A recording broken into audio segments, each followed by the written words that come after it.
ॐ शन्नो मित्रः शं वरुणः शन्नो भवत्वर्यमा शन्न इन्द्रो बृहस्पतिः शन्नो विष्णुरुक्रमः नमो ब्रह्मणे नमस्ते वायो त्वमेव प्रत्यक्षं ब्रह्मासि त्वामेव प्रत्यक्षं ब्रह्म वदिष्यामि ऋतं वदिष्यामि सत्यं वदिष्यामि तन्मामवतु तद्वक्तारमवतु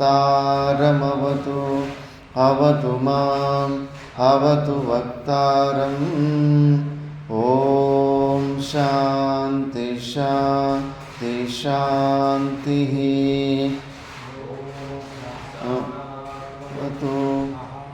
पुनक्तु सह वीर्यं करवावहै तेजस्विनावधीतमस्तु मा विद्विषावहै ॐ शान्ति शान्ति शान्तिः ॐ यश्छन्दसां वृषभो विश्वरूपः छन्दोऽभ्योऽध्यमृतात् सम्बभूव समेन्द्रो मेधया स्पृणोतु अमृतस्य देवधारणो भूयासं शरीरं मे विचर्षणं जिह्वा मे मधुमत्तमा कर्णाभ्यां भूरिविश्रुवं ब्रह्मण कोशोऽसि मेधया पिहितः मे गोपाय ॐ शान्ति शान्ति शान्तिः ॐ अहं वृक्षस्य रेरिवा कीर्तिपृष्ठं गिरेरिव ऊर्ध्वपवित्रो वाजिनीव स्वमृतमस्मि द्रविणगुं सवर्चसं सुमेधा अमृतोक्षितः इति त्रिशङ्कोर्वेदानुवचनम् ॐ शान्ति शान्ति शान्तिः पूर्णमदः पूर्णमिदं पूर्णात् पूर्णमुदच्यते पूर्णस्य पूर्णमादाय पूर्णमेवावशिष्यते ॐ शान्ति शान्ति शान्तिः आप्यायन्तु ममाङ्गानि वाक्प्राणश्चक्षुः श्रोत्रमतो बलमिन्द्रियाणि च सर्वाणि सर्वं ब्रह्मोपनिषदं माहं ब्रह्म निराकुर्याम् माम ब्रह्म निराकरोत् निराकरणमस्त्वनिराकरणं मे अस्तु तदात्मनि निरतेय उपनिषत्सु धर्मास्ते मयि सन्तु ॐ शान्ति शान्ति शान्तिः मे मनसि प्रतिष्ठिता मनो मे वाचि प्रतिष्ठितम् आविराविर्मयेधि वेदस्य मानीस्तः श्रुतं मे मा प्रहासि रणेन दीतेनाहो रात्रान् सन्धदामि ऋतं वदिष्यामि सत्यं वदिष्यामि तन्मामवतु तद्वक्तारमवतु अवतु माम् अवतु वक्तारमवतु वक्तारम् ॐ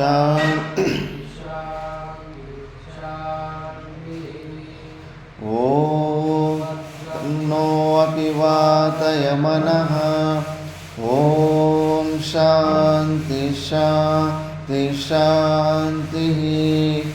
ॐ भद्रं कर्णेभिः शृणुयाम देवाः भद्रं पश्येमाक्षभिर्यजत्राः स्थिरैरङ्गैः स्तुष्ट्वागुंसस्तनूभिः व्यशेम देवहितं यदायुः स्वस्ति न इन्द्रो वृद्धश्रवाः स्वस्ति न पूषा विश्ववेदाः स्वस्ति नस्तार्क्ष्यो वरिष्ठनेमिः स्वस्ति नो बृहस्पतिर्ददातु। ॐ शान्ति शान्ति शान्तिः। ओ ब्रह्माणं विददाति पूर्वं यो वै वेदांश्च प्रहिणोति तस्मै तंह देवमात्मबुद्धिप्रकाशं मुमुक्षुर्वै शरणमहं प्रपद्ये। ॐ शान्ति शान्ति शान्तिः। ॐ ब्रह्मादिभ्यो ब्रह्मविद्या सम्प्रदायकर्तृभ्यो वंशर्षिभ्यो महद्भ्यो नमो गुरुभ्यः। सर्वोपप्लवरहितः प्रज्ञानगणः प्रत्यगर्तो ब्रह्मैवाहमस्मि ब्रह्मैवाहमस्मि। ॐ शान्ति शान्ति शान्तिः। नारायणं पद्मभवं वसिष्ठं शक्तिं च तत्पुत्रपराशरं च व्यासं शुकं गौडपदं महान्तं गोविन्दयोगीन्द्रमतास्य शिष्यं श्रीशङ्कराचार्यमतास्य पद्मा पादं च हस्तामलकं च शिष्यं तं तोटकं वार्तिककारमन्या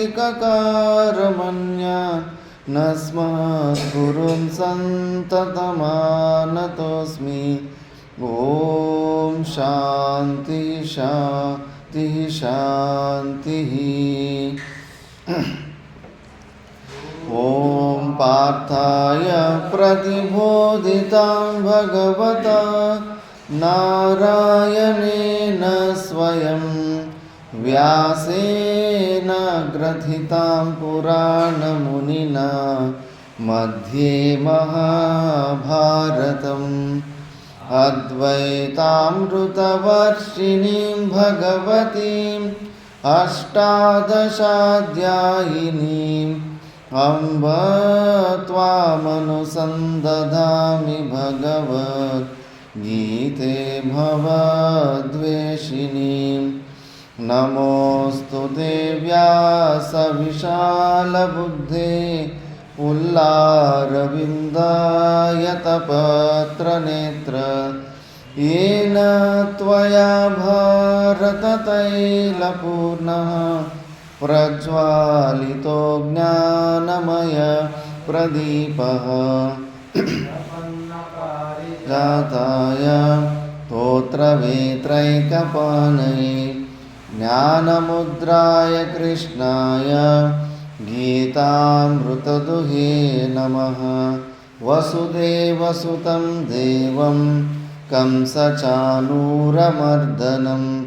देवकी परमानन्दं कृष्णं वन्दे जगद्गुरुं।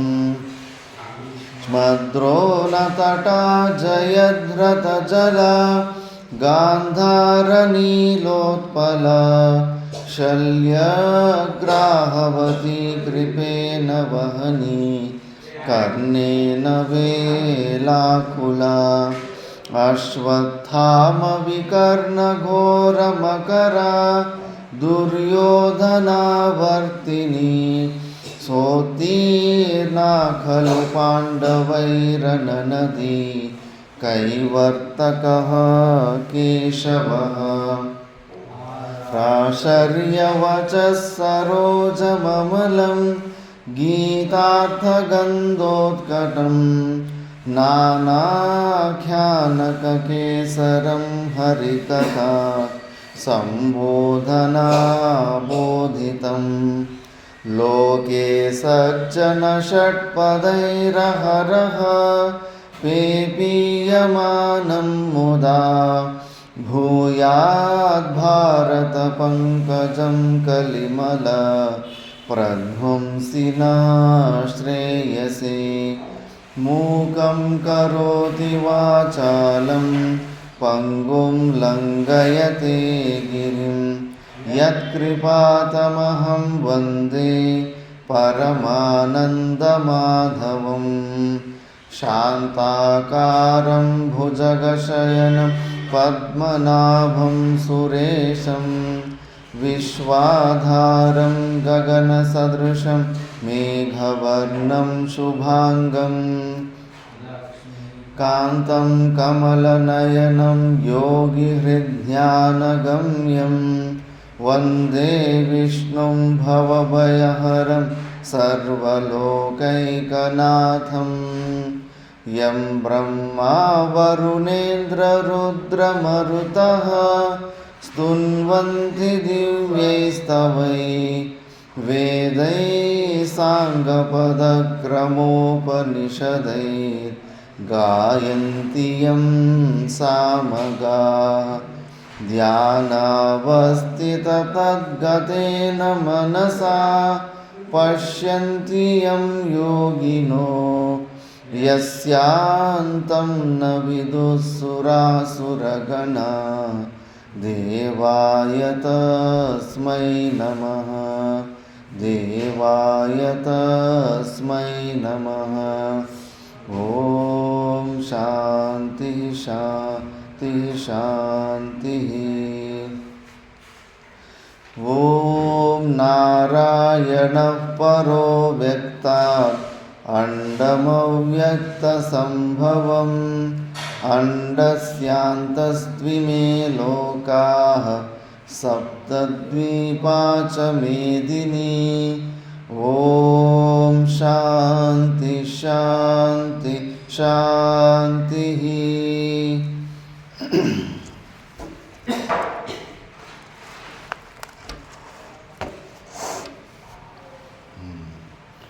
ನಾವು ಭಗವದ್ಗೀತೆಯ 2ನೇ ಅಧ್ಯಾಯ ಸಾಂಖ್ಯ ಯೋಗದ ಬಗ್ಗೆ ವಿಚಾರ ಮಾಡ್ತಿದ್ವಿ.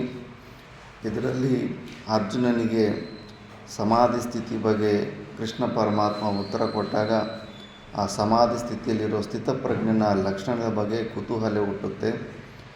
ಆವಾಗ ಅದರ ಸಲುವಾಗಿ ಪ್ರಶ್ನೆ ಕೇಳ್ತಾನೆ, ಸ್ಥಿತಪ್ರಜ್ಞನ ಲಕ್ಷಣಗಳೇನು ಅಂತ.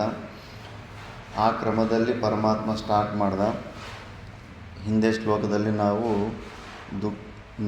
56ನೇ ಶ್ಲೋಕ ಪೂರ್ತಿ ಆಯ್ತು ಅನಿಸುತ್ತೆ, ಭಾಷ್ಯ ಕೂಡ ಪೂರ್ತಿ ಆಯಿತು. ಇವಾಗ ಅದೇ ಥರನೇ ಇಲ್ಲಿ ದುಃಖಗಳು ಬಂದಾಗ, ಸುಖಗಳು ಬಂದಾಗ ಅನುದ್ವಿಗ್ನ ಮನಃ, ಯಾವುದೇ ಪ್ರಕಾರವಾದಂಥ ಎಂಬ್ರೇಸ್ಮೆಂಟ್, ಮನಸ್ಸಿನಲ್ಲಿ ಯಾವುದೇ ಪ್ರಕಾರವಾದ ಬಯಾಸ್ ಆಗೋದಿಲ್ಲ. ಮೈಂಡು ಹೆಂಗೆ ನಾರ್ಮಲ್ ಪರಿಸ್ಥಿತಿಗಳ ವ್ಯಕ್ತಿ ಇರ್ತಾನೋ ಅಂಥ ಅನುಕೂಲ ಪ್ರತಿಕೂಲ ಬಂದಾಗ ಎಕ್ಸೈಟ್ಮೆಂಟು ಇರೋದಿಲ್ಲ, ಡಿಪ್ರೆಷನ್ನು ಇರೋದಿಲ್ಲ. ಆ ಥರ ಸ್ಥಿತಿಯಲ್ಲಿ ಯಾರಿರ್ತಾನೋ ಅವನು ಮತ್ತು ವೀತರಾಗ ಭಯ ಕ್ರೋಧ ಎಲ್ಲ ಸರಿಯಾಗಿ ವಿಚಾರ ಮಾಡಿರೋವನಿಗೆ ಆ ರಾಗಗಳ ಬಗ್ಗೆ, ರಾಗದ ವಿಯೋಗ ಆದಾಗ ಭಯರಹಿತವಾದಂಥ ಸ್ಥಿತಿ, ಕ್ರೋಧರಹಿತವಾದಂಥ ಸ್ಥಿತಿ, ಇವೆಲ್ಲ ಕೂಡ ಅಂಥ ಒಂದು ಸ್ಥಿತಪ್ರಜ್ಞನಿಗೆ ಸಾಧ್ಯ ಆಗುತ್ತೆ. ಇವು ಅವನು ಜೀವನ್ಮುಕ್ತ ಪುರುಷನಿಗೆ ಸ್ವಾಭಾವಿಕವಾಗಿದೆ. ಅಂದರೆ ನಾವು ಪ್ರಯತ್ನದಿಂದ ದುಃಖಗಳು ಬಂದಾಗ ನಮಗೆ ದುಃಖ ಆದರೂ ಕೂಡ ನಮಗೆ ದುಃಖ ಆಗ್ತಾ ಇಲ್ಲ ಅಂತ ಈ ಥರ ಅಭ್ಯಾಸ ಮಾಡ್ಕೋಬೇಕು. ಅವನಿಗದು ಸ್ವಾಭಾವಿಕವಾಗಿದೆ. ನಾವು ಪ್ರಯತ್ನಪಟ್ಟು ಆ ಸ್ಥಿತಿಯನ್ನು ಹೊಂದಬೇಕು. ಅವನ ಥರ ನಾವು ಬಿಹೇವ್ ಮಾಡೋದನ್ನು ಕಲಿಬೇಕು. ಯಾವತ್ತಿದ್ರೂ ನಾವು ಜೀವನ್ಮುಕ್ತಿ ಅವಸ್ಥೆಯನ್ನೇ ಹೊಂದುವಂಥ ಪ್ರಯತ್ನದಿದ್ದೀವಿ. ಯಾವತ್ತಿದ್ರೂ ನಮ್ಮ ಬಿಹೇವಿಯರ್ ಅವನ ಬಿಹೇವಿಯರ್ ಥರನೇ ಆಗಬೇಕು. ಈಗಲಿಂದನೇ ಪ್ರಾಕ್ಟೀಸ್ ಮಾಡ್ಕೊ. ಸಣ್ಣ ಮಕ್ಕಳು ಅನುಕರಣೀಯ ಸ್ವಭಾವ ಇರುತ್ತೆ. ತಂದೆ ಹೆಂಗೆ ಮಾಡ್ತಾಯಿದ್ರೆ ಮಕ್ಕಳು ಕೂಡ ಹಂಗೆ ಮಾಡ್ತಾಯಿರ್ತಾರೆ. ಮತ್ತು ಜೀವನ್ಮುಕ್ತ ಪುರುಷನ ಲಕ್ಷಣಗಳು ನೋಡಿಬಿಟ್ಟು ಈಗ ಕೂಡ ಅಷ್ಟೇ ನಾವು ನಮಗೆ ಹೆದರಿಕೆ ಬರಬಾರ್ದು. ಹೆದರಿಕೆ ಬರ್ತಾ ಇದ್ದರೆ ಯಾವ ವಿಷಯದಲ್ಲಿ ಹೆದರಿಕೆ ಬರ್ತಾ ಇದ್ದೀವಿ? ಸ್ವರೂಪದಲ್ಲಿ ನಾವು ಸಚ್ಚಿದಾನಂದ ಸ್ವರೂಪ ಅಂತ ನಿಶ್ಚಯ ಕಡಿಮೆ ಇರೋದಕ್ಕೆ ಹೆದರಿಕೆ ಬರ್ತಾ ಇರುತ್ತೆ. ಈ ಶರೀರದ ನಿಮಿತ್ತದಲ್ಲಿ, ಶರೀರದಲ್ಲಿ ಸಂಬಂಧ ಇಟ್ಟುಕೊಂಡು ಎಲ್ಲ ಶರೀರದ ಪ್ರೊಟೆಕ್ಷನ್ ಚಿಂತನೆಗಳು ಎಲ್ಲ ಇರೋ ಸಮಸ್ಯೆಗಳಿಂದಲೇ ನಮಗೆ ಹೆದರಿಕೆ ಬರ್ತಾ ಇರುತ್ತೆ. ಇದನ್ನು ಹೋಗಿ ಇಟ್ಕೊಂಡು ನಾವೇನಾದರೂ ಪ್ರಯತ್ನ ಮಾಡಿ ಇಟ್ಕೊಂಡಿರೋದಕ್ಕಾಗುತ್ತಂದರೆ ಕೂಡ ಇಲ್ಲ. ಆಯುಷ್ ಕ್ಷೀಣ ಆದಮೇಲೆ ಟಪ್ ಅಂತ ಬಿದ್ದೋಗುತ್ತೆ. ನೀನು ಬೇಕಂದ್ರೂ ಕೂಡ ಇದು ಇರೋದಿಲ್ಲ ಆ ಥರ. ಆದ್ದರಿಂದ ವಿವೇಕದಿಂದ ಮುಂಚೆನೇ ಇದರ ಮೇಲೆ ಮೋಹನ ಬಿಟ್ಟುಬಿಟ್ರೆ ಆ ಭಯನೂ ಬರೋದಿಲ್ಲ, ಆ ರಾಗನೂ ಇರೋದಿಲ್ಲ, ಮಿಥ್ಯಾತ್ವ ನಿಶ್ಚಯ. ಮತ್ತು ಇನ್ನು ಕ್ರೋಧದ ಕಾರಣನೂ ಒಂದಿರೋದಿಲ್ಲ. ನಮ್ಮ ಸ್ವರೂಪ ಬಿಟ್ಟು ಬೇರೆ ಇನ್ನೊಂದು ವಸ್ತು ಇಲ್ಲಾಂದಮೇಲೆ ಕ್ರೋಧ ಯಾರ ಮೇಲೆ ಮಾಡ್ತೀವಿ? ಎಷ್ಟು ಅವಿವೇಕಪೂರ್ವಕವಾಗಿರುತ್ತೆ ಗೊತ್ತು ಕ್ರೋಧ. ವಿಚಾರ ಮಾಡಬೇಕು, ಎಷ್ಟು ಅಜ್ಞಾನಪೂರ್ವಕವಾಗಿರುತ್ತೆ ಅಂದ್ಬಿಟ್ಟು. ಜೀವನ್ಮುಕ್ತ ಪುರುಷರಲ್ಲಿ ಬರ್ತಾ ಇರುತ್ತೆ ಅದು. ಅವ್ರಿಗೆ ಅದು ಗುಣೇಶು ಬರ್ತಂತೆ. ನಮ್ಮ ಮುಮುಕ್ಷು ಅವಸ್ಥೆಯಲ್ಲಿ ಬಂದಾಗ ಅದು ನಾವು ಇನ್ವಾಲ್ವ್ ಆಗ್ಬಿಡ್ತೀವಿ. ಯಾಕಂದರೆ ಒಳಗಡೆ ನೋವು ಅನುಭವಿಸ್ತೀವಿ ನಾವು. ಜೀವನ್ಮುಕ್ತ ಪುರುಷರು ಹಂಗಿರೋದಿಲ್ಲ. ಟಕ್ ಅಂತ ಆ ಸಿಚುವೇಷನಲ್ಲಿ ಸ್ವಲ್ಪ ಬಯಲು ಬಿಡ್ತಾರೆ. ಮತ್ತು ಅದು ಏನೋ ಆ ಪ್ರಭಾವ ಅದರದ್ದು ನೆಕ್ಸ್ಟ್ ಸೆಕೆಂಡ್ ಕೂಡ ಅದ್ರ ಬಗ್ಗೆ ಚಿಂತನೆ ಆಗೋದು. ನಾವು ಯಾರ ಮೇಲಾದರೂ ಕ್ರೋಧ ಬಂದರೆ ಸಾಯೋ ತನಕ ನೆನಪಿಟ್ಕೊತೀವಿ ಅಷ್ಟೇ. ಒಂದು ಸತಿ ಜಗಳ ಆಡಿ ಅವನು ಶತ್ರು ಆದಂದ್ರೆ ಸಾಯೋ ತನಕ ಮತ್ತೆ ಅವನ ಶತ್ರು ಆಪೋನೆಂಟೇ. ಆ ಥರ ಸ್ವಭಾವ ಇರುತ್ತೆ. ಇದರಲ್ಲೇ ಗೊತ್ತಾಗ್ಬಿಡುತ್ತೆ ನಾವಿನ್ನೂ ಪರಿಚಿನ್ನ ಜೀವಭಾವದಲ್ಲೇ ಇದ್ದೀವಿ. ಕ್ಷಮಾಗುಣ ಬಂದಿಲ್ಲ, ಜೀವನ್ಮುಕ್ತ ಲಕ್ಷಣ. ಜೀವನ್ಮುಕ್ತ ಪುರುಷರಿಗೆ ಶತ್ರು ಮಿತ್ರರು ಇರೋದಿಲ್ಲ. ಯಾರನ್ನ ಬೈದಿರ್ತಾನೆ ನೆಕ್ಸ್ಟ್ ಸೆಕೆಂಡ್ಲಿ ಅವನ ಹತ್ರ ನಗನಗುತ್ತ ಪ್ರೀತಿಯಿಂದ ಮಾತಾಡೋಷ್ಟು ಸಾಮರ್ಥ್ಯ ಬರುತ್ತೆ. ಇಲ್ಲೇ ಇವೆಲ್ಲ ಡಿಫ್ರೆನ್ಸಲ್ಲಿ ನೋಡ್ಕೊಂಡು ನಾವು ಎಲ್ಲಿದ್ದೀವೋ ಚೆಕ್ ಮಾಡ್ಕೊತಾ ಇರಬೇಕು. ಅದೇ ಥರ ನೆಕ್ಸ್ಟ್ ಕೂಡ ಅಷ್ಟೇ.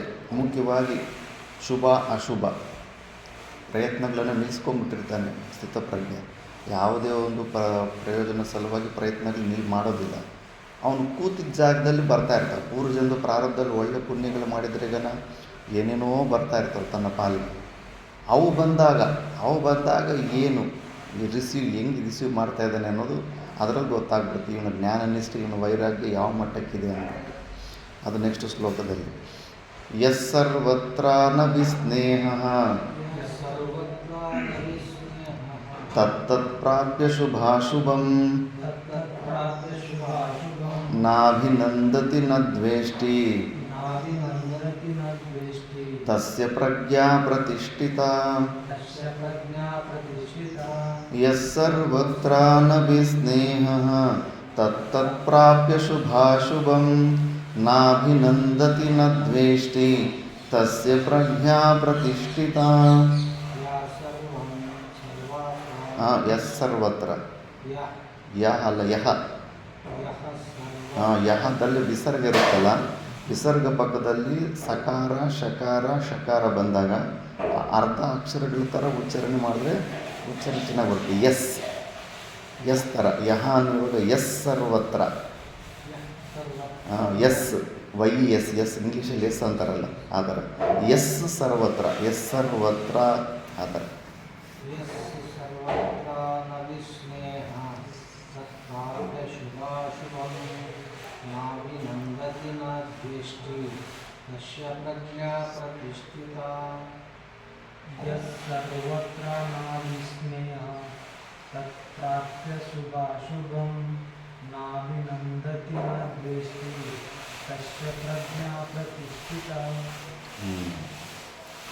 ಯಹ ಸರ್ವತ್ರ ಅನಭಿಸ್ನೇಹಃ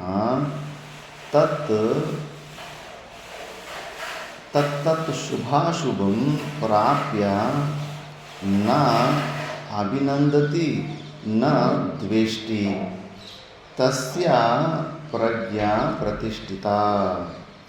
ಯಾರು ಪ್ರಜ್ಞೆ ಜ್ಞಾನ ನಿಷ್ಠೆಯಲ್ಲಿದ್ದಾನೆ ಅಂತ ನಾವು ತಿಳ್ಕೋಬೇಕಂದ್ರೆ ಸರ್ವತ್ರ ಎಲ್ಲ ಅವಸ್ಥೆಯಲ್ಲೂ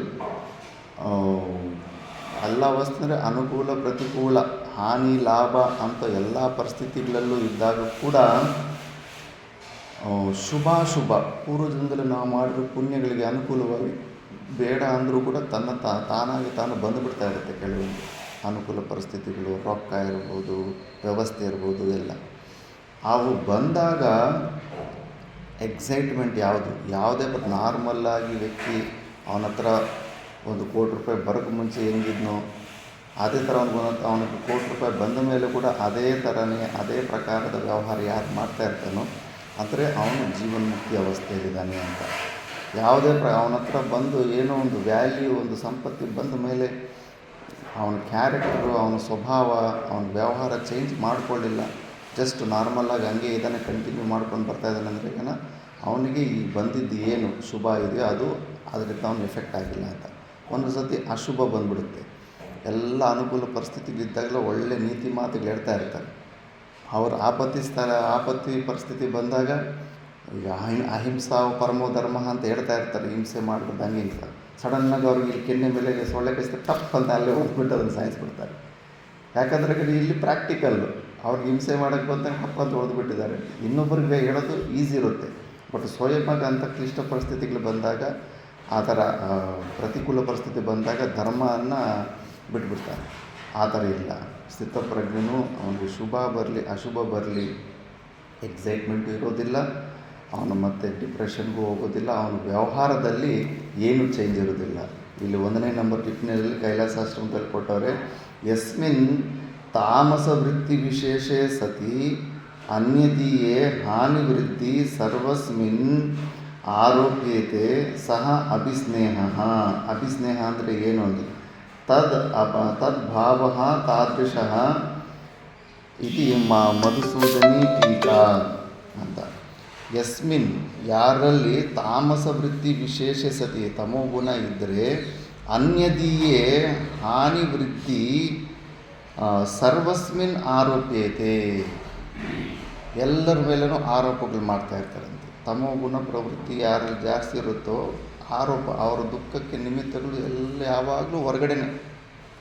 ಒಂದು ಸತಿ ಕೂಡ ದುಃಖದ ಕಾರಣ, ನನ್ನ ದುಃಖಕ್ಕೆ ಕಾರಣ ನಾನೇ, ನನ್ನ ಕರ್ಮಗಳು ಅಂತ ಒಂದು ಚೂರು ಕೂಡ ಬರೋದೇ ಇಲ್ಲ. ನಾನು ಸುಮಾರು ನೋಡಿದ್ದೀನಿ, ಮರ್ತೋಗಿ ಬಿಟ್ಟಿರ್ತಾರೆ ಶಾಸ್ತ್ರ ಓದಿದ್ದು ಎಲ್ಲ ಕೂಡ. ಹೇಗೆ ಇನ್ನೊಬ್ಬ ವ್ಯಕ್ತಿ ನಮ್ಮ ದುಃಖಕ್ಕೆ ಕಾರಣ ಇನ್ನೊಬ್ಬ ಹೆಂಗೆ ಆಗ್ತಾನೆ? ನಾವೇನು ಕರ್ಮಗಳೇ ಮಾಡಿಲ್ಲ ಅಂದರೆ ಸುಮ್ಮನೆ ಬಂದು ಯಾರಾದರೂ ದುಃಖ ಕೊಡೋದಕ್ಕೆ ಹೇಗೆ ಸಾಧ್ಯ ಆಗುತ್ತೆ? ಶಾಸ್ತ್ರದ ಬಗ್ಗೆ ನಿನಗೆ ಅರಿವೇ ಇಲ್ಲ, ಶಾಸ್ತ್ರದ ಬಗ್ಗೆ ನೀನು ವಿಚಾರ ಮಾಡೇ ಇಲ್ಲ, ಚಾನ್ಸೇ ಇಲ್ಲ. ನಮಗೆ ಯಾರು ನಾವು ಪಾಪದ ಕರ್ಮ ಮಾಡೇ ಇಲ್ಲ ಅಂದರೆ ಇನ್ನೊಬ್ಬ ವ್ಯಕ್ತಿ ನಮಗೆ ಅನ್ಇಂಟೆನ್ಷನಲಾಗಿ ಬಂದು ದುಃಖ ಕೊಡೋಕ್ಕೆ ಚಾನ್ಸೇ ಇಲ್ಲ. ಫುಲ್ ಡೆಪಾಸಿಟ್ ಇಟ್ಕೊಂಡಿದ್ದೀವಿ, ಪಾಪದ ಡೆಪಾಸಿಟು. ಆ ಡೆಪಾಸಿಟನ್ನು ಅವನು ಪೋಸ್ಟ್ ಮ್ಯಾನ್ ಥರ ಬಂದು ಡೆಲಿವರಿ ಮಾಡ್ತಾ ಇರ್ತಾನೆ. ಆ ಪೋಸ್ಟ್ ಮ್ಯಾನ್ ಮೇಲೆ ನಮಗೆ ಕೋಪ ತಗೊಂಡು ಇನ್ನೊಂದು ಹೊಸ ಕರ್ಮ ಮಾಡೋದು, ಮತ್ತು ಅವನ ಮೇಲೆ ಪ್ರತಿದಾಡಿ ಮಾಡೋದು, ಮನಸ ವಾಚ ಕರ್ಮನ, ಮತ್ತು ಇನ್ನೊಂದು ಹೊಸ ಒಂದು ಅಕೌಂಟ್ ಓಪನ್ ಮಾಡೋದು, ಪಾಪದ ಅಕೌಂಟ್.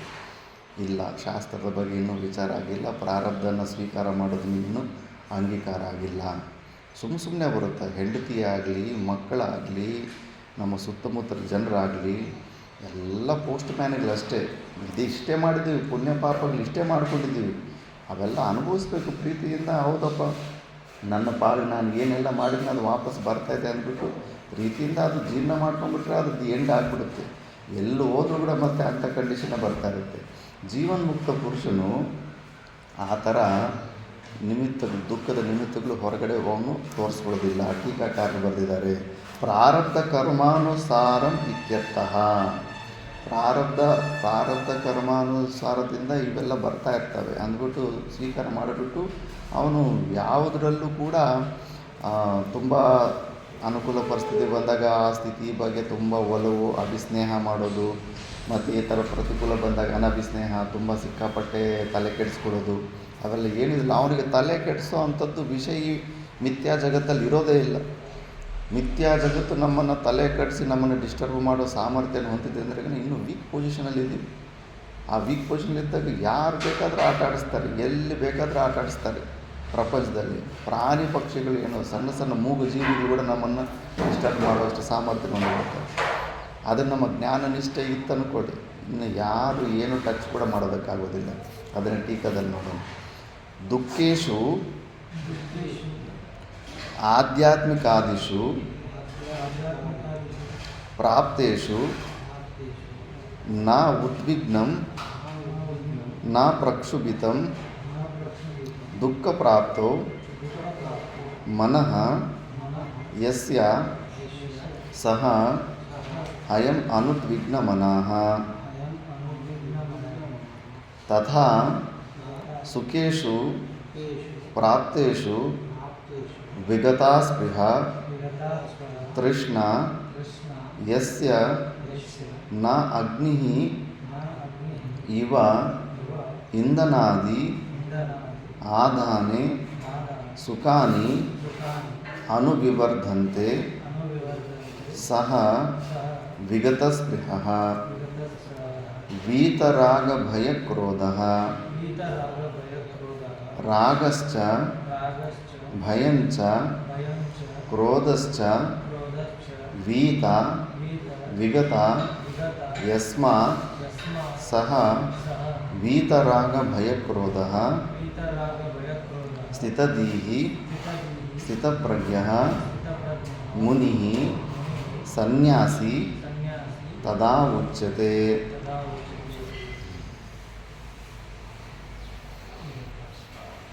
ಇನ್ನೂ ಇದೆಯಾ? ಅದು ನೆಕ್ಸ್ಟ್ ಶ್ಲೋಕ ಕಿಂಚ ಅಂತ ತಾನೆ.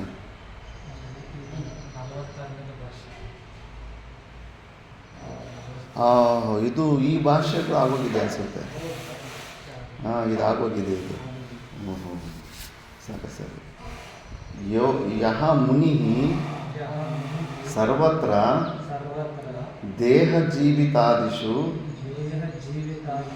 ಅಪಿ ಅನಭಿಸ್ನೇಹಃ ಅಭಿಸ್ನೇಹವರ್ಜಿತಃ ತತ್ತತ್ಪ್ರಾಪ್ಯ ಶುಭಾಶುಭಂ ತತ್ತತ್ ಶುಭಾಶುಭಂ ವಾ ಲಬ್ಧ್ವಾ ನ ಅಭಿನಂದತಿ ನ ದ್ವೇಷ್ಟಿ ಶುಭಂ ಪ್ರಾಪ್ಯ ನ ತುಷ್ಯತಿ ನ ಹೃಷ್ಯತಿ ಅಶುಭಂಚ ಪ್ರಾಪ್ಯ ನ ದ್ವೇಷ್ಟಿ ಇತ್ಯರ್ಥಃ. ತಸ್ಯ ಏವಂ ಹರ್ಷವಿಷಾದವರ್ಜಿತಸ್ಯ ವಿವೇಕಜ ಪ್ರಜ್ಞಾ ಪ್ರತಿಷ್ಠಿತಾ ಭವತಿ.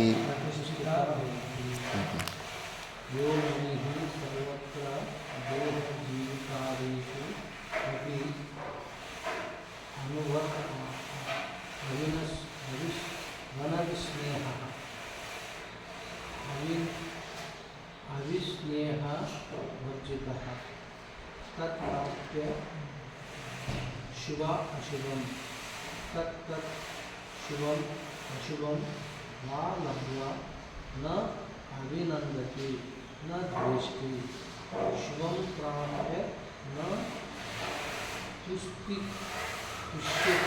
न हृष्यति अशुभम च प्राप्य न द्वेष्टि इत्यर्थः.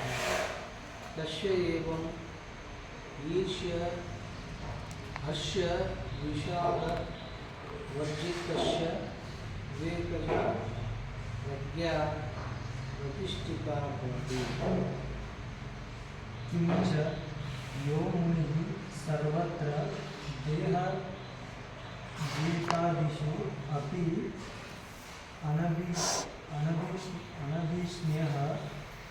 अभिस्नेहवर्जितः तत्प्राप्य शुभाशुभं तत्तत् शुभम अशुभम वा लब्ध्वा न अभिनंदति न द्वेष्टि शुभम प्राप्य न तुष्यति न हर्षति अशुभम च प्राप्य न द्वेष्टि इत्यर्थः. तस्य एवं हर्षविषादवर्जितस्य विवेकज प्रज्ञा प्रतिष्ठिता भवति. यह मुनि मननशीलनाथ मुनि ಅಂತಾರೆ. ಸರ್ವತ್ರ ದೇಹ ಜೀವಿತಾದಿಷು ಅಪಿ. ನೋಡಿ ಭಾಷ್ಯಕಾರ ಭಗವಾನ್ ಎಷ್ಟು ಸತಿ ನಮ್ಮನ್ನು ಅಲರ್ಟ್ ಮಾಡ್ತಾ ಇರ್ತಾರೆ. ನಾವು ಎಲ್ಲಿ ಸಿಕ್ಕಾಕ್ಕೊಂಡಿದ್ದೀವಿ ಅಂತ ಅವರು ಸಾಧಕರ ಅವಸ್ಥೆಯಿಂದ ಬರ್ಬಾರಲ್ಲ, ಮತ್ತು ಇಲ್ಲೇ ಸಿಕ್ಕಾಕ್ಕೊಂಡಿದ್ದೀವಿ. ಈ ಶರೀರದ ಮೇಂಟೆನೆನ್ಸ್ನಲ್ಲೇ ಸಿಕ್ಕಾಕ್ಕೊಂಡ್ಬಿಟ್ಟಿದ್ದೀವಿ. ಶರೀರದ ಜೊತೆ ಸಂಬಂಧ ಇತ್ತು. ದೇಹ ಜೀವಿತಾದಿಷು, ಈ ಶರೀರ ಬದುಕಬೇಕು, ಇದರ ಮೇಂಟೆನೆನ್ಸ್ ಸಲುವಾಗಿ ಅಪಿ ಅನಭಿಸ್ನೇಹ, ಅಲ್ಲಿ ಕೂಡ ಯಾವತ್ತು ಬಿಡ್ತೀವೋ ಶರೀರ. ಇನ್ನು ಆಲ್ಮೋಸ್ಟ್ ಸೂಸೈಡ್ ಮಾಡ್ಕೊಳಕ್ಕೆ ಹೋಗುವಂಥ ವ್ಯಕ್ತಿ ಯಾವ ನಿರ್ಣಯ ತಗೊಂಡು ಶರೀರನ ಇನ್ನು ಬೇಡವೇ ಬೇಡ, ಶರೀರ ವಿಯೋಗಕ್ಕೆ ಯಾವ ಥರ ಡಿಸೈಡ್ ಮಾಡ್ಕೊಂಬಿಟ್ಟಿರ್ತಾನೆ, ಬೇಡ ಬೇಡ ಅಂದ್ಬಿಟ್ಟು, ಆ ಲೆಕ್ಕದಲ್ಲಿ ಹೆಚ್ಚು ಕಡಿಮೆ ಆ ಥರ ಈ ಶರೀರದ ಮೇಲೆ ಯಾವತ್ತು ನಾವು ಆಸಕ್ತಿ ಬಿಡ್ತೀವೋ ಆವತ್ತು ಈ ಜ್ಞಾನ ನಿಷ್ಠೆ ಬರುತ್ತೆ. ನಾನು 75 ಜನರ ಜೀವನ್ಮುಕ್ತ ಪುರುಷರ ಚರಿತ್ರೆ ಓದಿದ್ದೀನಿ. ಎಂತಹ ಸಮಯದಲ್ಲಿ ಅವರಿಗೆ ಆ ಒಂದು ಸ್ವರೂಪ ಸ್ಥಿತಿ ಬಂದಿದೆ ಅಂದರೆ, ಇನ್ನಿಷ್ಟು ದಿವಸ ಪ್ರಯತ್ನ ಮಾಡಿ ಮಾಡಿ ಮಾಡಿ ಸುಸ್ತಾಗ್ಬಿಟ್ಟು ಇನ್ನು ಆ ಸ್ಥಿತಿ ಸಿಗ್ತಾಯಿಲ್ಲ ಅಂದ್ಬಿಟ್ಟು ಇನ್ನು ಪ್ರಾಣನೇ ತೆಕ್ಕೊಳ್ಳೋಕ್ಕೆ ಯಾವುದು ಪ್ರಯತ್ನ ಮಾಡೋಕ್ಕೆ ಹೋಗಿದ್ದಾರೋ ಅಂಥ ಸಮಯದಲ್ಲಿ ಸಿಕ್ಕಿಬಿಟ್ಟಿದೆ ಸ್ಟೋರಿಲಿ. ಮತ್ತು ಅದು ಮೇಯ್ನ್ ಇಲ್ಲೇ ಸಿಕ್ಕಾಕ್ಕೊಂಡಿದ್ದೀವಿ, ಶರೀರದಲ್ಲೇ ಸಿಕ್ಕಾಕ್ಕೊಂಡಿದ್ದೀವಿ. ಶರೀರ ಪೋಷಣಾರ್ಥದಲ್ಲಿ ಚಿಂತೆಗಳಿಟ್ಕೊಂಡು ಇದ್ರ ಮೇಲೆ ಗಿಡಿಸ್ತಾ ಇದ್ದೀವಿ. ಬಿಟ್ಬಿಡ್ಬೇಕು ಆ ಬದುಕು. ಈ ಶರೀರದಲ್ಲಿ ಜೀವಿತವಾಗಿರುವಂಥ ಆಸೆಯನ್ನು ಬಿಟ್ಬಿಡಬೇಕು. ಆ ಆಸೆ ಇದ್ದಷ್ಟು ದಿವಸ ನಿನಗೆ ಜ್ಞಾನ ನಿಷ್ಠೆಗಿದು ವಿಘ್ನವಾಗಿ ಇರುತ್ತೆ. ಆ ಥರ ಅಭಿಸ್ನೇಹ ವರ್ಜಿತ, ಯಾವುದೇ ಪ್ರಕಾರದ ಆಸಕ್ತಿ ಇಲ್ಲದೆ ತತ್ತತ್ ಪ್ರಾಪ್ಯ ಶುಭಾಶುಭಂ, ಏನೆಲ್ಲ ಪ್ರಾರಬ್ಧದ ಅನುಕೂಲವಾಗಿ ನಾವು ಜ್ಞಾನ ನಿಶ್ಚಯ ಆದಮೇಲೆ ಕೂಡ ಬರ್ತಾ ಇರುತ್ತೆ. ಆ ಕೃಷ್ಣ ಪರಮಾತ್ಮ ಅಂತ ಶರೀರಕ್ಕೆ ಜರಾಸಂಧನಿಗೆ ಹೆದರ್ಕೊಂಡು ಓಡೋಗಿ ದ್ವಾಪರದಲ್ಲಿ ಸಮುದ್ರ ಮಧ್ಯದಲ್ಲಿ ಮನೆ ಕಟ್ಕೋಬೇಕಂತ ಪರಿಸ್ಥಿತಿ ಬಂತು. ಆ ಶಾಪಗಳು ತಗೋಬೇಕಂತ ಪರಿಸ್ಥಿತಿ ಬಂತು. ಮತ್ತು ಏನು ಲಾಸ್ಟಲ್ಲಿ ಎಂಥ ಪರಾಧೀನತಾವಸ್ಥೆ, ಆ 8 ದಿವಸ ಅನಾಥ ಶವ ಥರ ಬಿದ್ದಿರ್ತಾನೆ ಕೃಷ್ಣ ಪರಮಾತ್ಮನ ಶರೀರ. ಮತ್ತು ಹೆಂಡತಿಗಳೆಲ್ಲ ಲೂಟಿ ಮಾಡಿಬಿಡ್ತಾರೆ, ಎಲ್ಲ ಮಾನಭಂಗ ಆಗೋಗಿರುತ್ತೆ. ಆವಾಗ ಸ್ವಂತ ಹೆಂಡತಿಯರನ್ನ, ಅವ್ರ ವಂಶದವ್ರನ್ನ, ಸ್ವಂತ ಕೃಷ್ಣನ ಮಕ್ಕಳನ್ನೆಲ್ಲ ಸಾಯಿಸ್ಬಿಟ್ಟಿರ್ತಾರೆ ಲೂಟಿಕೋರರು. ಅಂಥ ಮೈನಸ್ ಥಿಂಗ್ಸು ಎಲ್ಲ ಅಂಥ ಉಪಾಧಿಗೆ ಆಗಿದೆ ಅಂದರೆ, ನಮ್ಮ ಈ ಶರೀರ ಉಪಾಧಿಯಲ್ಲಿ ಇನ್ನೂ ಏನೇನು ಕರ್ಮಗಳು ಬರ್ತಿರ್ತಾವೆ. ಅದರಲ್ಲಿ ಏನು ಆಶ್ಚರ್ಯ ಪಡೋಕ್ಕಂಥದ್ದಿದೆ ಅಂತ ಪರಮಾತ್ಮನೇ ಎಲ್ಲ ಆಚರಣೆ ಮಾಡಿ ತೋರಿಸಿದ್ದಾನೆ. ಯಾರಿಗೂ ತಪ್ಪಿದ್ದಲ್ಲ ಕರ್ಮ ಸಿದ್ಧಾಂತ, ಯಾರನ್ನೂ ಬಿಡೋದಿಲ್ಲ ಅಂದ್ಬಿಟ್ಟು. ಮತ್ತು ಅವೆಲ್ಲ ನಮ್ಮ ಸ್ವರೂಪದ ಬಗ್ಗೆ ಸ್ಥಿತಿಯಲ್ಲಿ ಇದ್ಮೇಲೆ ಈ ಶರೀರಕ್ಕೆ ಬರೋ ಅನನುಕೂಲತೆ ಅವೆಲ್ಲ ಬಿಟ್ಬಿಡ್ಬೇಕಷ್ಟೆ. ಪ್ರಾರಬ್ಧಕ್ಕೆ ಸುಮ್ಮನೆ ಬರ್ತಾವೆ, ಕಾರಣ ಇಲ್ಲದೇ ಬರ್ತಾವೆ. ರಾಮಕೃಷ್ಣ ಪರಮಹಂಸರಿಗೆ ಥ್ರೋಟ್ ಕ್ಯಾನ್ಸರ್ ಬಂದುಬಿಡ್ತು. ಅಂಥ ಜಗದ್ಗುರುಗಳಿಗೆ ಅಂಥವರೇ ಆ ಕರ್ಮನ ಪೋಸ್ಟ್ಪೋನ್ ಮಾಡ್ಕೊಳಕ್ಕಾಗಲಿಲ್ಲ, ತಪ್ಪಿಸ್ಕೊಳಕ್ಕಾಗಿಲ್ಲ. ನಮ್ಮ ಶರೀರಗಳಿಗೆ ಏನೇನು ಬರುತ್ತೆ ಅಂತ ಅದಕ್ಕಿಂತ ದೊಡ್ಡದೇನಿದೆ. ಎಂಥ ಇನ್ಸ್ಪಿರೇಷನ್. ಆ ಮಾತಾ ಮಾಣಿಕೇಶ್ವರಮ್ಮ ಅವರು ಸಣ್ಣ ವಯಸ್ಸಿನ ಮರದಲ್ಲಿ ಕೂತಿದ್ರೆ ಕಲ್ಲುಗಳು ತಗೊಂಡು, ಹಂಗಿದ್ರೆ ಮಕ್ಕಳಂದ್ರೆ ಏನು ಒಂದು ಕಲ್ಲು ಎಸಿತಾರ, 100 ದಿವಸಕ್ಕೆ 1000 ಕಲ್ಲು ಹೊಡಿತಾ ಇದ್ರಂತೆ ಕೆಳಗಡೆಯಿಂದ ಮರದಲ್ಲಿ. ಅದಿದೆಲ್ಲ ಅದು ಹಿಂದ್ಗಡೆ ಎಲ್ಲ ಹಡ್ಡಿಗಳೆಲ್ಲ ಬೋನ್ಸ್ ಎಲ್ಲ ಮುರಿದೋಗ್ಬಿಟ್ಟಿದೆ. ಆದರೆ ಅಂಥ ಪರಿಸ್ಥಿತಿ ಬಂದಾಗ ಕೂಡ ಏನು ರಿಯಾಕ್ಷನ್ ಮಾಡಿಲ್ಲ, ಏನೋ ಆ ಹುಡುಗರಿಗೆ ಏನು ಮಾಡೋಕ್ಕೆ ಹೋಗಲಿಲ್ಲ. ನಮ್ಮ ಪರಿಸ್ಥಿತಿ ಹೆಂಗಿದೆ ನೋಡಿ, ಒಂದು ಶಬ್ದನ ತಡೆಯೋಕ್ಕಾಗೋದಿಲ್ಲ.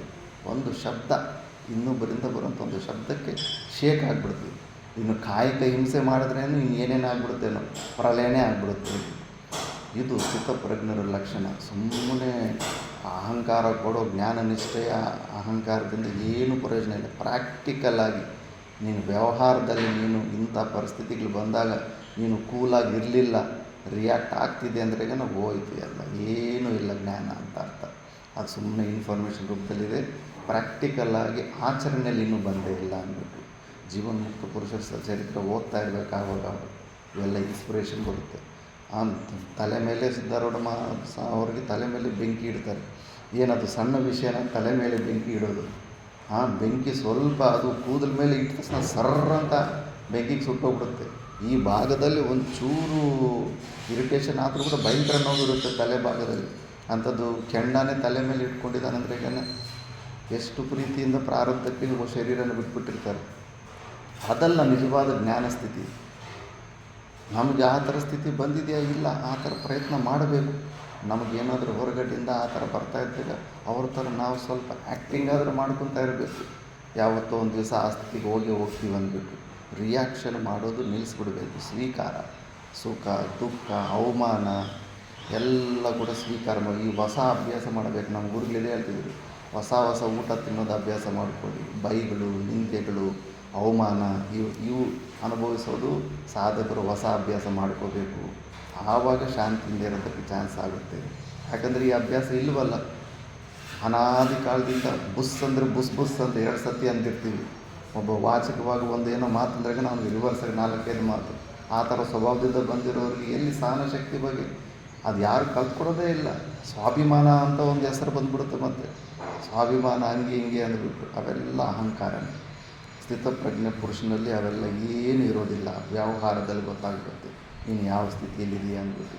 ಎಷ್ಟು ವೇದಾಂತ ಓದಿದ್ರು ಕೂಡ ವ್ಯವಹಾರದಲ್ಲಿ ಇನ್ನೂ ರಿಯಾಕ್ಟ್ ಆಗ್ತಿದೆ ಅಂದರೆ ಈಗ ಇನ್ನೂ ಜೀವಭಾವದಲ್ಲಿದೆಯಾ ಅಂದ್ಬಿಟ್ಟು.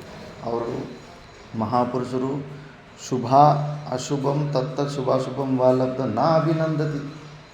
ಒಂದೊಂದು ಸತಿ ಪರಿಸ್ಥಿತಿಗಳು ಅನುಕೂಲ ಪರಿಸ್ಥಿತಿ ಬಂದುಬಿಡ್ತಾ ಇರುತ್ತೆ. ನಾನು ನೋಡ್ತಾ ಇರ್ತೀನಲ್ಲ, ಈಗೋ ಹೆಂಗೆ ಡ್ಯಾನ್ಸ್ ಮಾಡ್ತಾ ಇರುತ್ತಂತ ಬರ್ತಾ ಇರ್ತಾರೆ, ಹೊಗಳ್ತಾ ಇರ್ತಾರೆ. ಓ ಸ್ವಾಮೀಜಿಗಳೇ, ನೀವು ಬಂದ ಮೇಲೆ ಹಂಗೆ ಅಭಿವೃದ್ಧಿ ಆಯಿತು, ಹಿಂಗೆ ಅಭಿವೃದ್ಧಿ ಆಯಿತು. ಅಲ್ಲೇ ದೊಡ್ಡ ಪ್ರಣಾಮ ಮಾಡ್ಕೊಂಡ್ಬಿಡ್ಬೇಕು, ಓಹೋ ಪರಮಾತ್ಮ ಕಾಪಾಡಪ್ಪ ಅಂದ್ಬಿಟ್ಟು. ಎಲ್ಲ ಈಗೋ ಬೂಸ್ಟರ್ಸ್ ಇರ್ತಾವಲ್ಲ, ಮತ್ತು ಎಲ್ಲಿ ಯಾವ ಹಳ್ಳಕ್ಕೆ ಬಿಸಾಕಿರ್ತಾವೆ ಗೊತ್ತಾಗೋದಿಲ್ಲ. ಆ ಅಹಂಕಾರಕ್ಕೆ ಒಂಚೂರು ಅವಕಾಶ ಕೊಡಬಾರ್ದು. ಎಲ್ಲ ಬದಲಾವಣೆ ಆಗಿಬಿಡ್ತಾ ಇರುತ್ತೆ, ನಮಗೆ ಗೊತ್ತಾಗೋದಿಲ್ಲ. ನಮ್ಮ ಹತ್ರ ಏನಾದರೂ ಒಂದು ಪದವಿ ಪ್ರಾಪ್ತಿ ಆದಾಗ, ಏನಾದರೂ ಒಂದು ವಸ್ತು ಪ್ರಾಪ್ತಿ ಆದಾಗ ಹೆಂಗೆ ಚೇಂಜ್ ಆಗಿದ್ದೀವಿ ಅಂತ ನಮ್ಮ ಸುತ್ತಮುತ್ತ ಇರೋರಿಗೆ ಅರ್ಥ ಆಗುತ್ತೆ. ಅದು ಕೈಲಾಸಾಶ್ರಮ ಮಂಡಲೇಶ್ವರ ಹೇಳ್ತಿದ್ರು, ಸ್ಟಾರ್ಟಿಂಗಲ್ಲಿ ವ್ಯಾಕರಣ ಕಲಿಯೋಕ್ಕೆ ಬಂದಾಗ ನೋಡಿ ಉಚ್ಚಾರಣೆ ಮಾಡೋದು ಕೂಡ ಕಷ್ಟ ಆಗಿಬಿಟ್ಟಿರುತ್ತೆ. ಆವಾಗ ಆ ಸಮಯದಲ್ಲಿ ಬಾಡಿ ಲ್ಯಾಂಗ್ವೇಜ್ ಹಿಂಗೆ ಶ್ರಿಂಕ್ ಆಗಿಬಿಟ್ಟಿರುತ್ತಂತೆ. ಹೆಚ್ಚು ಜಾಸ್ತಿ ಎಲ್ಲೂ ತೋರಿಸ್ಕೊಳಕ್ಕೆ ಹೋಗಲ್ಲ, ಸತ್ತಿರೋ ಹೆಣ ಥರ ಇರುತ್ತಂತೆ. ಸ್ವಲ್ಪ ದಿವಸ ಆದಮೇಲೆ ಸ್ವಲ್ಪ ಸಾಮರ್ಥ್ಯ ಬಂದ ಮೇಲೆ ಒಂದು 5 ಸೂತ್ರ 10 ಸೂತ್ರ ಕಂಠಸ್ಥ ಮಾಡಿ ಒಪ್ಪಿಸೋ ಅಷ್ಟು ಸಾಮರ್ಥ್ಯ ಬಂದ ಮೇಲೆ ಕೂತ್ಕೊಳ್ಳೋ ಸ್ಟೈಲು, ನಡೆಯೋ ಸ್ಟೈಲು, ಬಾಡಿ ಲ್ಯಾಂಗ್ವೇಜೇ ಫುಲ್ಲು ಚೇಂಜ್ ಆಗಿಬಿಟ್ಟಿರ್ತದೆ. ಒಂದು ಸಂಪತ್ತಿ, ಒಂದು ಸಾಮರ್ಥ್ಯ ಬಂದಿದ್ದಕ್ಕೆ, ವ್ಯಾಕರಣ ಸೂತ್ರಗಳನ್ನ ಕಂಠಸ್ಥ ಮಾಡಿ ಒಪ್ಪಿಸೋವಂಥ ಒಂದು ಸಾಮರ್ಥ್ಯ ಬಂದಿದ್ದಕ್ಕೆ ಅಷ್ಟೊಂದು ಚೇಂಜಸ್ ಬಂದುಬಿಟ್ಟಿರುತ್ತೆ. ಅವ್ರಿಗೆ ಗೊತ್ತಾಗ್ತಾ ಇರುತ್ತೆ, ನಮಗೆ ಗೊತ್ತಾಗೋದಿಲ್ಲ. ನಮಗೆ ಏನೇನು ಪದವಿಯಿಂದ ಬಂದ ಮೇಲೆ ಏನೆಲ್ಲ ಚೇಂಜ್ ಆಗ್ತಾಯಿದ್ದೀವಿ, ಅದು ಸುತ್ತಮುತ್ತ ಇರೋರು ಗೊತ್ತಾಗ್ತಾ ಇರುತ್ತೆ. ಅದಕ್ಕೆ ಅವೆಲ್ಲ ಅಬ್ಸರ್ವ್ ಮಾಡ್ತಾ ಇರಬೇಕು. ಆ ಈಗೋಗೆ ಕ್ರೆಡಿಟ್ಟು ತಗೋಬಾರ್ದು. ಇವರು ಹೊಗಳಿ ತೆಂಗಿನ ಮರ ಹತ್ತಿಸ್ತಾ ಇರ್ತಾರೆ, ಆ ಹತ್ತಕ್ಕೆ ಹೋಗಬಾರ್ದು. ಮತ್ತು ಅವರು ಅವಮಾನ ಮಾಡಿದಾಗ, ನಿಂದೆ ಮಾಡಿದಾಗ ಮತ್ತೆ ಡಿಪ್ರೆಷನ್ ಕೂಡ ಹೋಗ್ಬಾರ್ದು. ನಾ ಅಭಿನಂದತಿ ಸ್ಥಿತಪ್ರಜ್ಞ ನ ದ್ವೇಷ್ಟಿ ಶುಭಂ ಪ್ರಾಪ್ಯ ನಾ ತುಷ್ಯತಿ ನಾ ಹೃಷ್ಯತಿ ಅಶುಭಂಚ ಪ್ರಾಪ್ಯ ನ ದ್ವೇಷ್ಟಿ. ಅಶುಭನೂ ಬರ್ತಾ ಇರುತ್ತೆ, ಪುಣ್ಯ ಪಾಪ ಎರಡು ತಗೊಂಡು ಬಂದ ಮೇಲೆ ಪಾಪದ ನಿಮಿತ್ತನೂ ಯಾವುದೋ ಒಂದು ಬರ್ತಾ ಇರ್ತಾರೆ, ಏನೋ ಒಂದು ಅಂತ ಇರ್ತಾರೆ. ಆವಾಗಲೂ ಕೂಡ ಅಷ್ಟೇ ಡಿಪ್ರೆಷನ್ಗೆ ಹೋಗ್ಬಿಡ್ಬಾರ್ದು. ಬಾಡಿ ಲ್ಯಾಂಗ್ವೇಜ್ಗಳು ಪ್ರತಿಕೂಲ ಪರಿಸ್ಥಿತಿಗಳು ಬಂದರೆ ಫುಲ್ಲು ಡಲ್ ಆಗಿಬಿಟ್ಟು ಡಿಪ್ರೆಷನ್ ಕೊಟ್ಟೋಗ್ಬಿಡ್ತಿತ್ತು. ಏನೋ ಇಡೀ ಪ್ರಪಂಚ ದೊಡ್ಡ ಬೆಟ್ಟನ ತಲೆ ಮೇಲೆ ನಾವೇ ಹೊತ್ಕೊಂಡು ಹೋಗ್ತಾ ಇದ್ದೀವಿ, ಇಡೀ ಪ್ರಪಂಚದ ಭಾರ ನಮ್ಮ ತಲೆ ಮೇಲೇ ಇದೆ ಅಂದ್ಬಿಟ್ಟು ಹಂಗೂ ಡಿಪ್ರೆಷನ್ಗೆ ಹೋಗ್ಬಾರ್ದು. ನಾರ್ಮಲ್ ಆಗಿಬಿಟ್ಟು ಸ್ಥಿತಪ್ರಜ್ಞೆನೂ ಹಂಗಿದಾನಂದರೆ ನಾವು ಪ್ರಯತ್ನದಿಂದ ಅಂಥ ಒಂದು ಪರಿಸ್ಥಿತಿನ ಹೊಂದೋ ಪ್ರಯತ್ನದಲ್ಲಿರಬೇಕು. ತಸ್ಸ ಏವಂ ಹರ್ಷ ವಿಷಾದ ವರ್ಜಿತಸ್ಯ ವಿವೇಕಜ ಪ್ರಜ್ಞಾ ಪ್ರತಿಷ್ಠಿತಾ ಭವತಿ. ಈ ಥರ ಹರ್ಷನೂ ಇರಬಾರ್ದು, ವಿಷಾದನೂ ಇರಬಾರ್ದು. ಹರ್ಷ ವಿಷಾದ ಇಲ್ದಿರ ನಾರ್ಮಲ್ಲಾಗಿ ಸಾಮಾನ್ಯ ಅವಸ್ಥೆಯಲ್ಲಿ ಹೆಂಗಿದ್ದು ಅದೇ ಥರ ಅವನಿಗೆ ಹತ್ರ ಏನಾದರೂ ಸಂಪತ್ತಿ ಬಂದಾಗ, ಏನಾದರೂ ವ್ಯಾಲ್ಯೂಸ್ ಬಂದಾಗಲೂ ಕೂಡ ಎಕ್ಸೈಟ್ಮೆಂಟ್ ಇಲ್ದಿರ, ಪ್ರತಿಕೂಲ ಪರಿಸ್ಥಿತಿಗಳು ಬಂದಾಗ ಏನು ಡಿಪ್ರೆಷನ್ ಇಲ್ದಿರ ಯಾರು ಇರ್ತಾರೋ ಅಂಥ ವಿವೇಕಜ, ಅಂಥ ವಿವೇಕ ಬುದ್ಧಿಯಿಂದ ಹುಟ್ಟಿರೋದು ಏನು ಪ್ರಜ್ಞೆ ಇರುತ್ತೋ ಅದು ಪ್ರತಿಷ್ಠಿತ ಭವತಿ. ಅದು ನಿಜವಾಗ್ಲೂ ನಿನ್ನ ಜ್ಞಾನ ನಿಷ್ಠೆಗೆ ಅದು ಅನುಕೂಲ ಪರಿಸ್ಥಿತಿ ಆಗುತ್ತೆ. ನೀನು ಜೀವನ್ಮುಕ್ತ ಪುರುಷ ಅಂತ ಆವಾಗ ಒಪ್ಕೋಬೋದು. ಮತ್ತು ನೆಕ್ಸ್ಟ್ ಶ್ಲೋಕದಲ್ಲಿ ಇದು ಒಳ್ಳೆ ಇಂಪಾರ್ಟೆಂಟು ಶ್ಲೋಕ. ಯದಾ ಸಂಹರತೆ ಚಾಯಂ ಕೂರ್ಮೋಂಗಾನೀವ ಸರ್ವಶಃ ಇಂದ್ರಿಯಾಣೀಂದ್ರಿಯಾರ್ಥೇಭ್ಯಃ ತಸ್ಯ ಪ್ರಜ್ಞಾ ಪ್ರತಿಷ್ಠಿತಾ. ಯದಾ ಸಂಹರತೆ ಚಾಯಂ ಕೂರ್ಮೋಂಗಾನೀವ ಸರ್ವಶಃ ಇಂದ್ರಿಯಾಣೀಂದ್ರಿಯಾರ್ಥೇಭ್ಯಃ ತಸ್ಯ ಪ್ರಜ್ಞಾ ಪ್ರತಿಷ್ಠಿತಾ. ಯದಾ ಸಂಹರತೆ ಚಾಯಂ ಕೂರ್ಮೋಂಗಾನೀವ ಸರ್ವಶಃ ಇಂದ್ರಿಯಾಣೀಂದ್ರಿಯಾರ್ಥೇಭ್ಯಃ ತಸ್ಯ ಪ್ರಜ್ಞಾ ಪ್ರತಿಷ್ಠಿತಾ. ಚ ಅಂದರೆ ಆ್ಯಂಡ್ ಅಂತ ತಗೋಬೇಕು. ಪೂರ್ವ ಶ್ಲೋಕದಿಂದ ಅನುವೃತ್ತಿ ಬರ್ತಾ ಇದೆ. ಕೂರ್ಮಃ ಸರ್ವಶಃ ಅಂಗಾನಿ ಇವ ಯದಾ ಅಯಂ ಇಂದ್ರಿಯಾರ್ಥೇಭ್ಯಃ ಇಂದ್ರಿಯಾಣಿ ಸಂಹರತೆ ತಸ್ಯ ಪ್ರಜ್ಞಾ ಪ್ರತಿಷ್ಠಿತಾ. ಆ್ಯಂಡ್ ಹೇಗೆ ಕೂರ್ಮಃ ಅಂದರೆ ಗಣ ಆಮೆ ಸರ್ವಶಃ ಯಾವಾಗಲೂ ಅದು ಡೇಂಜರ್ ಪರಿಸ್ಥಿತಿಗಳು ಬಂದಾಗ, ಯಾವಾಗ ಅದಕ್ಕೆ ಅಹಿತವಾದಂಥದ್ದು ಒಂದು ಪರಿಸ್ಥಿತಿ ಬಂದಾಗ ಇಮ್ಮಿಡಿಯೇಟಾಗಿ ಅದು ಕೈ ಕಾಲುಗಳನ್ನು ಒಳಗಡೆ ತಗೊಂಡ್ಬಿಟ್ಟು ಒಳಗಡೆ ಇದ್ದಾಗ ಮತ್ತೆ ಅದು ಎಷ್ಟು ಪವರ್ಫುಲ್ ಆಗುತ್ತಂದರೆ ಆನೆ ಕಾಲಿಟ್ಟರೂ ಕೂಡ ಅದು ಸಾಯೋದಿಲ್ಲ, ಅಷ್ಟು ಸ್ಟ್ರಾಂಗ್ ಆಗಿಬಿಡುತ್ತೆ. ಆ ಚಿಪ್ಪು ಅಷ್ಟು ಪ್ರೊಟೆಕ್ಷನ್ ಆಗಿರುತ್ತೆ. ಆ ಥರ ಯಾವಾಗ ಪುರುಷ ಯಾರ ಸಾಧಕ ಇಂದ್ರಿಯಾರ್ಥೇಭ್ಯ ಇಂದ್ರಿಯಗಳ ಅರ್ಥಗಳು ಈಸಿಯಾಗಿ ಸಿಕ್ಕಿದಾಗ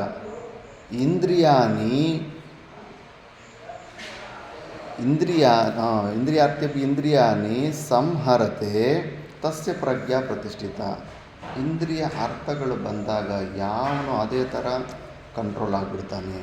ಒಂದು ಸಾಧಕರಿಗೆ ಫಸ್ಟು ಟೆಂಪ್ಟಿಂಗ್ ಆಬ್ಜೆಕ್ಟ್ಸ್ ಎಲ್ಲ ಏನಿರ್ತದೋ ಸ್ವಲ್ಪ ದಿವಸ ಅದನ್ನು ದೂರ ಇಟ್ಟು ಅಭ್ಯಾಸ ಮಾಡಿಸ್ತಾರೆ ಗುರುಗಳು. ಏನೆಲ್ಲ ನಮಗೆ ಯಾವುದು ಅಟ್ರ್ಯಾಕ್ಷನ್ ಇತ್ತು ವಿಷಯಗಳು, ಅಂಥ ವಿಷಯಗಳಿಂದ ಸನ್ಯಾಸ ನಿಯಮಗಳು ಬ್ರಹ್ಮಚಾರಿ ನಿಯಮಗಳೆಲ್ಲ ಅವೇ.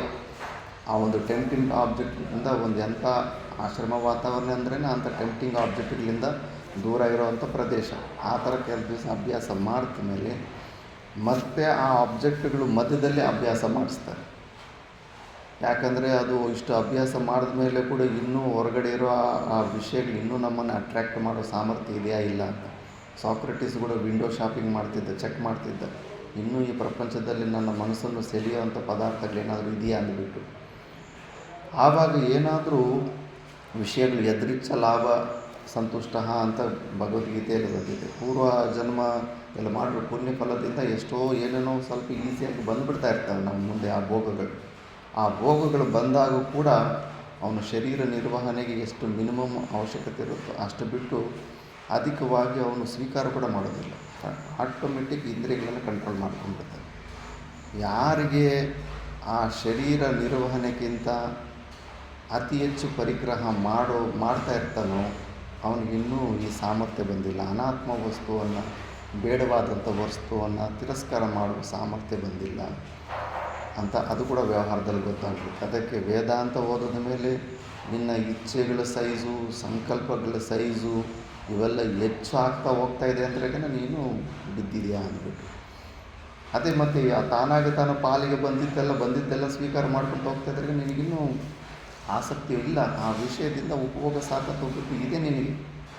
ಅದು ಎಷ್ಟು ಡೇಂಜರು. ನ್ಯಾಯಿಕರೇ ಅಂತಾರೆ ಇದೆಲ್ಲ ಏನು ಸುಖನೂ ಕೂಡ ಅದು ದುಃಖ ರೂಪ ಅಂತಾರೆ. ಟ್ರ್ಯಾಪ್ ಇದು. ಎರೆಹುಳು ಮೀನನ್ನು ಇಟ್ಕೊಳ್ಳೋದಕ್ಕೆ ಎರೆಹುಳು ನಿಂಗೆ ಹಾಕ್ತಾರೆ. ಈ ಥರ ನಾವು ಪೂರ್ವಜನದಲ್ಲಿ ಮಾಡಿರೋ ಪುಣ್ಯ ಕರ್ಮದ ಫಲಗಳು ಕೆಲವೊಂದು ಈಸಿಯಾಗಿ ಎಲ್ಲ ವ್ಯವಸ್ಥೆಗಳು ಬರ್ತಾ ಇರ್ತವೆ.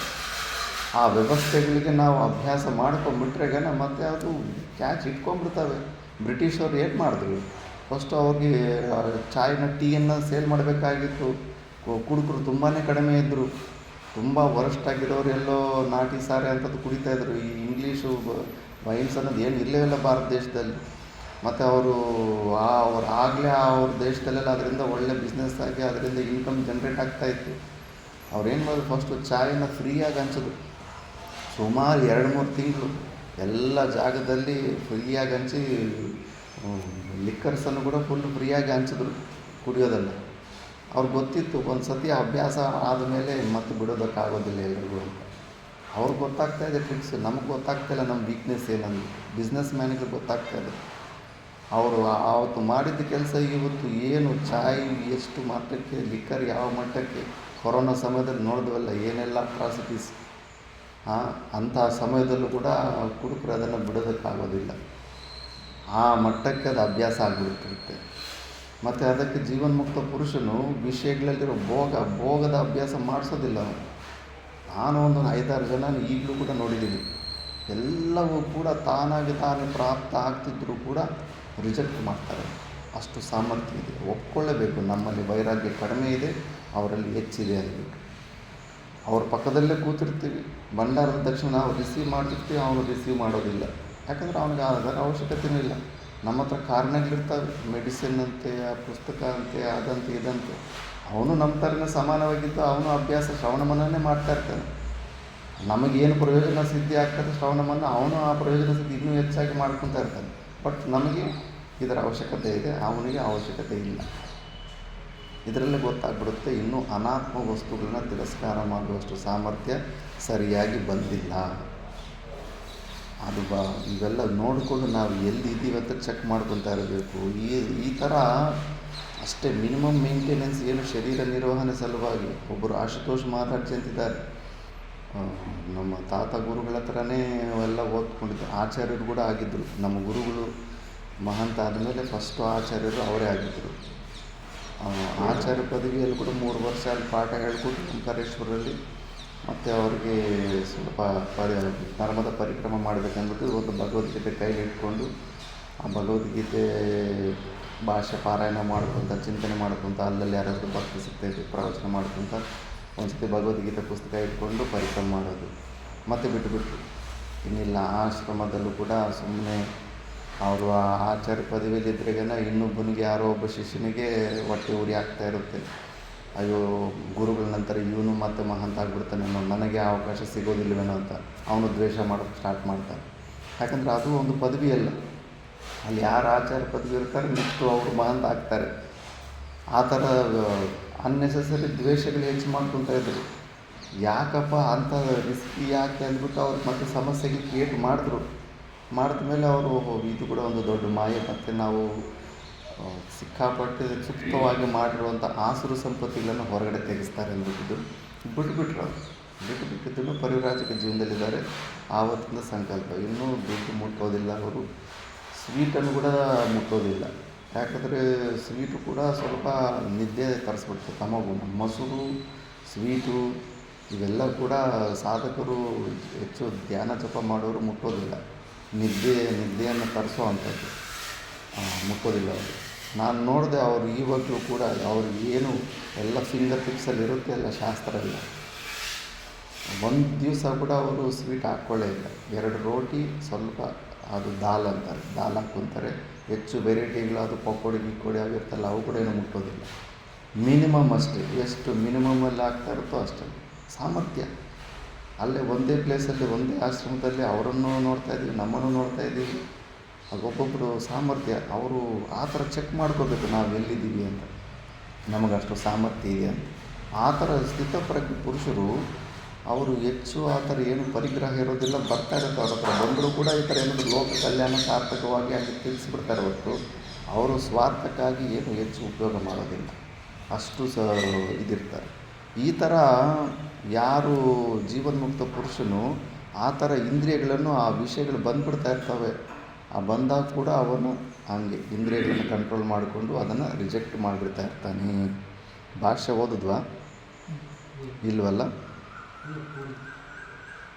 ಯದಾ ಸಂಹರತೆ ಸಮ್ಯಕ್ ಉಪಸಂಹರತೆ ಚ ಅಯಂ ಜ್ಞಾನನಿಷ್ಠಾಯಾಂ ಪ್ರವೃತ್ತಃ ಯತಿಃ ಕೂರ್ಮಃ ಅಂಗಾನಿ ಇವ ಸರ್ವಶಃ ಯಥಾ ಕೂರ್ಮಃ ಭಯಾತ್ ಸ್ವಾನಿ ಅಂಗಾನಿ ಉಪಸಂಹರತಿ ಸರ್ವತಃ ಏವಂ ಜ್ಞಾನನಿಷ್ಠಃ ಇಂದ್ರಿಯಾಣಿ ಇಂದ್ರಿಯಾರ್ಥೇಭ್ಯಃ ಸರ್ವವಿಷಯೇಭ್ಯಃ ಉಪಸಂಹರತೆ ತಸ್ಯ ಪ್ರಜ್ಞಾ ಪ್ರತಿಷ್ಠಿತಾ ಇತಿ ಉಕ್ತಾರ್ಥಂ ವಾಕ್ಯಂ.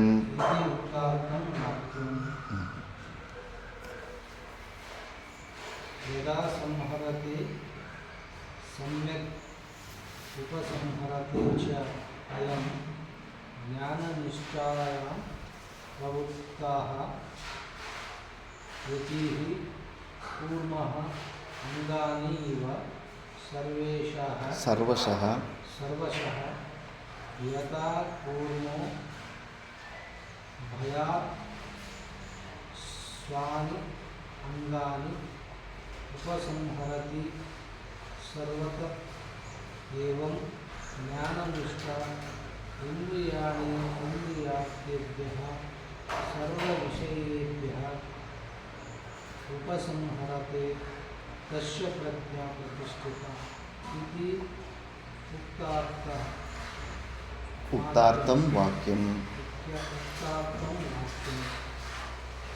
यदा संहरते सम्यक् उपसंहरते च अयं ज्ञाननिष्ठायां प्रवृत्तः यतिः कूर्मः अङ्गानि इव सर्वशः यथा कूर्मो भयात् स्वानि अङ्गानि उपसंहरति सर्वतः एवं ज्ञाननिष्ठः इन्द्रियाणि इन्द्रियार्थेभ्यः सर्वविषयेभ्यः उपसंहरते तस्य प्रज्ञा प्रतिष्ठिता इति उक्तार्थं वाक्यम्।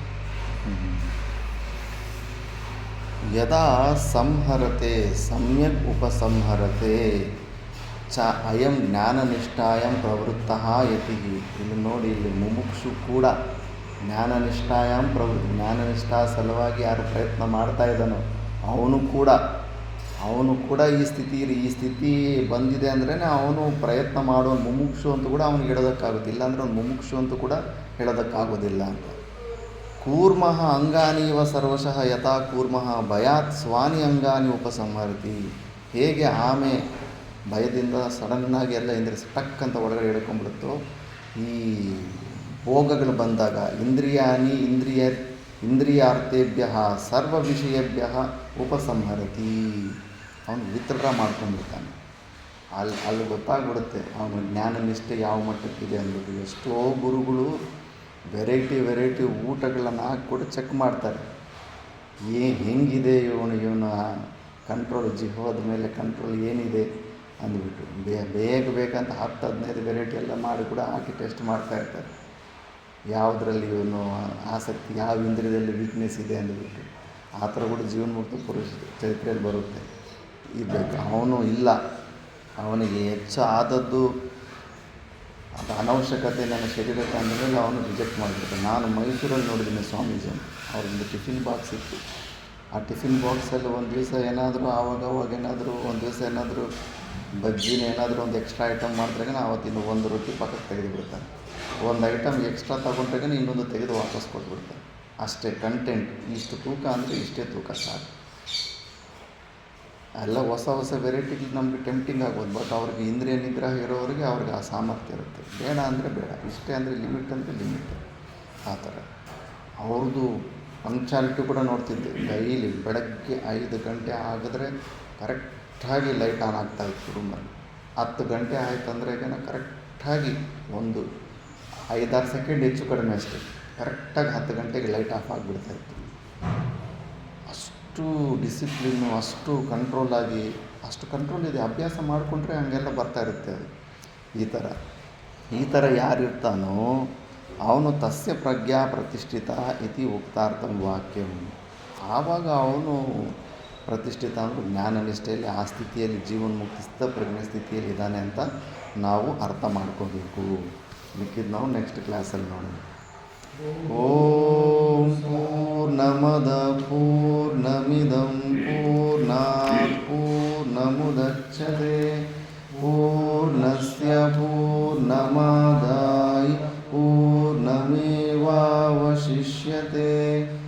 ಓಂ ಶಾಂತಿ ಶಾಂತಿ.